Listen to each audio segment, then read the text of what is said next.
it the fact that you've aged and instead of just being so hardcore fan, no, I'm not trying to say fanboy, but such a hardcore fan of one band, you're like, hey, I like everything, so it's hard for me to just focus on one artist right now. It is. I think that's it for sure. It is. As much as I love this band, and they will always be my favorite band, always. Mm-hmm. Uh, your ability to listen to anything today versus even 10 years ago. But if you really go back to 30 years ago when we got into Pearl Jam, um, your uh, input for music was very limited. It was Rolling Stone magazine, MTV, and whatever radio stations you happen to have in your neighborhood, and that was it. And nowadays, it's literally the world is at your fingertips from a discovery standpoint. And it's not that I mean, I probably did have a narrower scope of what I liked in 1992 and 1991.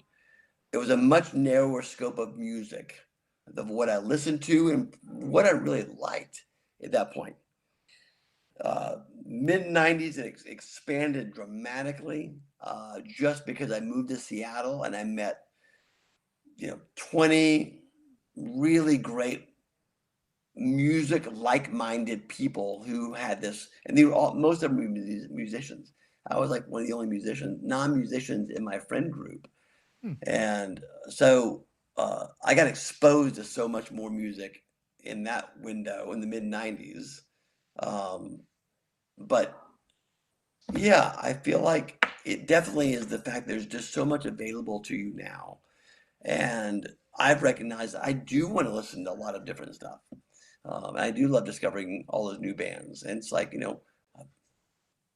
would I have missed Fontaine's DC if I just would have like focused in on, if I would have like just not paid attention to all this other stuff.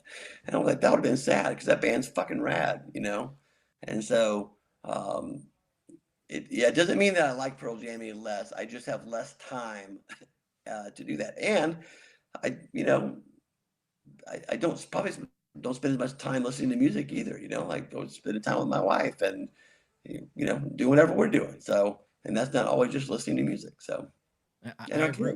I agree with you. And I also feel like since COVID, this year has been the most significant when it comes to quality releases in music. I mean, there has been a lot of great albums. St. Vincent is one of my favorite albums from this year. Jack White's new album is absolutely Jack White's very good. Oh my Jesus! Yeah, I think. Did you hear about the Seattle show that he did? Dave Place went to that show. I bet Brad and Sam were at that show. Brad and Sam were at that show.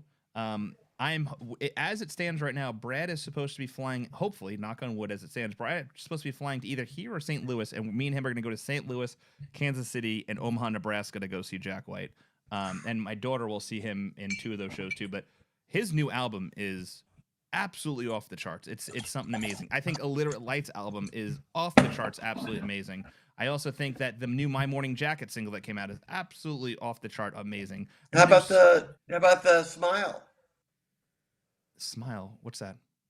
That's Tom York's band from Radiohead. I'm a little bit not so much a fan. All right. Just not for me. Not for me. We all have our we all have our thing. Right. Again, I'm not gonna tell you you're wrong. Well, it's okay. Somebody else might chime in here and tell you you're wrong. But. That's okay.